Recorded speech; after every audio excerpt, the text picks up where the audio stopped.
Hello students.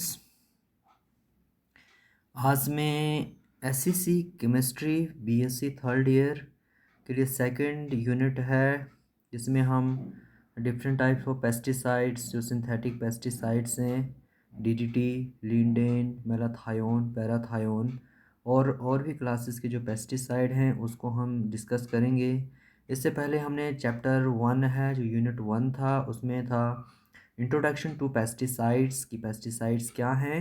उसके बाद हमने डिस्कस किया था कि pesticides, different types sources of pesticide की, कौन कौन के सोर्स हैं पेस्टिसाइड्स के। एक था हमारा नेचुरल सोर्स की, जो पेस्टिसाइड नेचुरल सोर्स से हमें मिलते हैं वो नेचुरल पेस्टिसाइड्स हैं, और जो हम सिंथेटिकली प्रिपेयर करते हैं वो सिंथेटिक पेस्टिसाइड्स हैं। उसके बाद हमने different classes structure on the basis of structure discuss किया था कि ऑर्गेनो क्लोरीन पेस्टिसाइड्स हैं, ऑर्गेनोफॉस्फोरस पेस्टिसाइड्स हैं। ऑर्गेनोक्लोरीन मींस कि क्लोरीन कंटेनिंग पेस्टिसाइड्स, तो उसमें जो एग्जांपल आते हैं ऑर्गेनोक्लोरीन पेस्टिसाइड्स में, उसमें डीडीटी आता है, लिंडेन आते हैं। ऑर्गेनोफॉस्फेट्स में भी हमने डिस्कस किए थे, कार्बामेट्स हमने डिस्कस किए थे। तो अब हम जो है एक एक करके ये पेस्टिसाइड्स डिस्कस करेंगे, जिसमें सबसे पहले है डीडीटी। तो डीडीटी क्या है? डीडीटी को हम P P dash means para, para dash, dichloro, diphenyl, trichloro ethane और डीडीटी, तो इसका पूरा नाम है। ये डीडीटी का स्ट्रक्चर है, तो आप देख सकते हैं डीडीटी में जो पैरा पोजीशन पे क्या लगा हुआ है, दोनों साइड पैरा पैरा, ये पैरा पोजीशन है पी, इसको हम पी बोल सकते हैं, और इसमें पैरा डैश बोल सकते हैं। तो क्या है? P P dash dichloro means दो क्लोरीन लगे हुए हैं, डाइक्लोरो डाइफिनाइल, ये आपकी डाइफिनाइल रिंग है इसमें, डाइक्लोरो डाइफिनाइल, ट्राइक्लोरो, ये आपके तीन क्लोरीन लगे हुए हैं, इसको बोलेंगे मैं ट्राइक्लोरो, और यहाँ से 1 और 2 दो कार्बन हुए तो मीन्स इथ, ट्राइक्लोरो इथेन। तो डीडीटी है P P dash dichloro diphenyl trichloro ethane. तो डीडीटी में मेन पॉइंट है कि DDT was first modern pesticide was first synthesised in 1873 by Othmar Zeidler. तो डीडीटी जो है क्या था? फर्स्ट मॉडर्न पेस्टिसाइड है, और ये पहली बार जो सिंथेसाइज किया गया था वो 1873 by Othmar Zeidler. Insecticide properties of DDT were discovered in 1939। तो डीडीटी वैसे तो पहले डिस्कवर हो चुका था, सिंथेसाइज हो चुका था, लेकिन इसकी जो इंसेक्टिसाइडल प्रॉपर्टीज़ की, एज ए हम इंसेक्टिसाइड इसको यूज़ करते हैं, तो उसकी जो प्रॉपर्टीज़ के बारे में जो पहली बार जो डिस्कवरी हुई थी वो हुई थी 1939 by the Swiss scientist Paul Hermann Muller. Paul Muller was awarded the Nobel Prize in Medicine and Physiology in 1948 for this discovery। तो आपने ये पॉइंट नोट करना है कि पोल मुलर को जो है 1948 में मेडिसिन एंड फिजियोलॉजी में डीडीटी की डिस्कवरी के लिए एज एन इंसेक्टिसाइड के लिए नोबेल प्राइज़ जो है मिला था। उसके बाद हम डिस्कस करेंगे कि प्रेपरेशन ऑफ डीडीटी और सिंथेसिस ऑफ डीडीटी, कि हम डीडीटी को कैसे प्रिपेयर करते हैं। DDT is prepared by the reaction of chloral with chlorobenzene in the presence of sulfuric acid।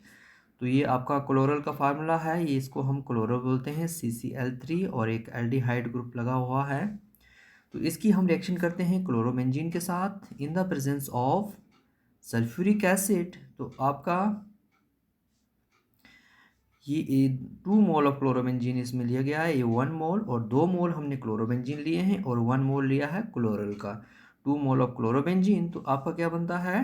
DDT, para para dash dichloro diphenyl trichloro ethane.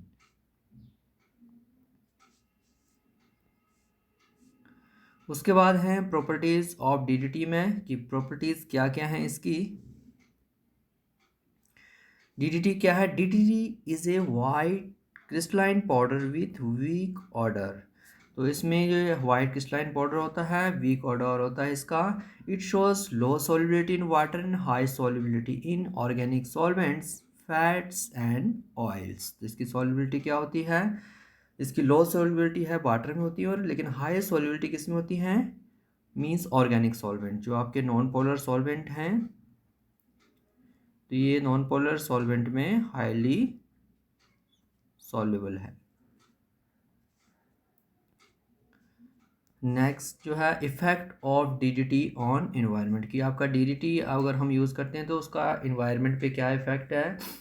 DDT was extensively use during World War Two by allied troops and certain civilian populations to control insect typhus and malaria vectors, as a result nearly eliminating typhus। तो ये typhus को इसने जो है nearly eliminate कर किया था world war 2 में।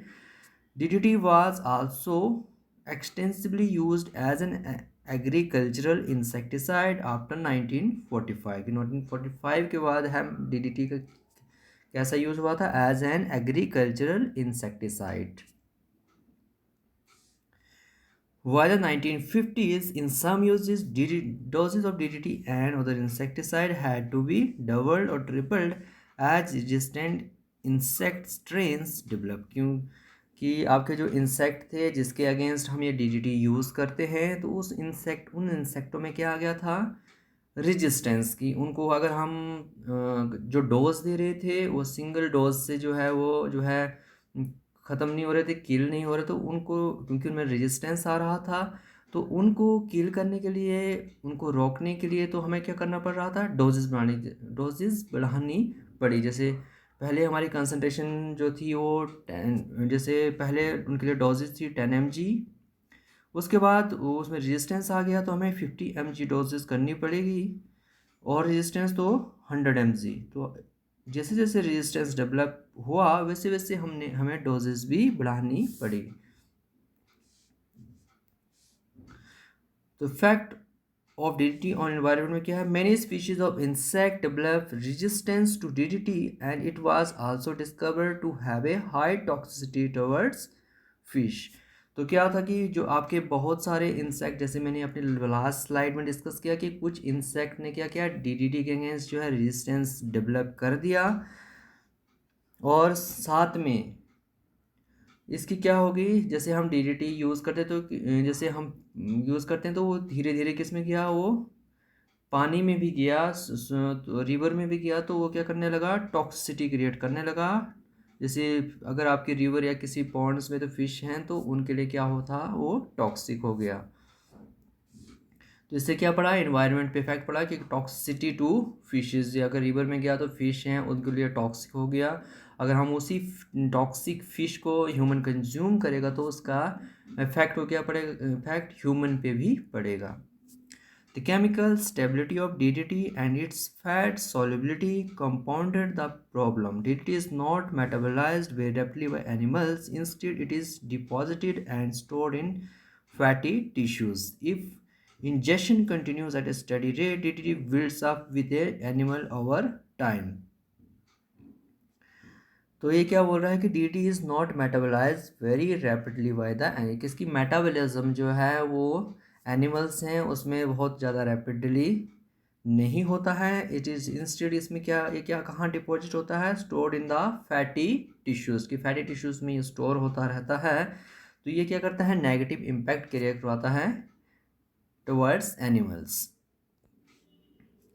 The use of DDT was banned in United States in 1973, although it is still in use in some other parts of the world। तो अभी जो 1973 के बाद जो है यूनाइटेड स्टेट्स ने जो है DDT के यूज़ को कम्प्लीटली बैन कर दिया है, क्योंकि इसके जो है बहुत ज़्यादा नेगेटिव इफ़ेक्ट हैं, नेगेटिव इम्पैक्ट है इन्वायरमेंट पे। बहुत जैसे आप डीडीटी यूज़ कर रहे हैं, जब भी उसका जब उसको स्प्रे करते हैं तो क्या होगा? उसका जो नेगेटिव इम्पैक्ट ह्यूमन पे भी हो रहा है। ह्यूमन के नर्वस सिस्टम, आपके रेस्पिरेटरी सिस्टम, तो और भी सिस्टम को वो डैमेज करता है। इसलिए यूनाइटेड स्टेट ने ये स्टेप उठाया कि उन्होंने 1973 के बाद जो DDT as a insecticide use होता था उसको जो है कम्प्लीटली बैन कर दिया है।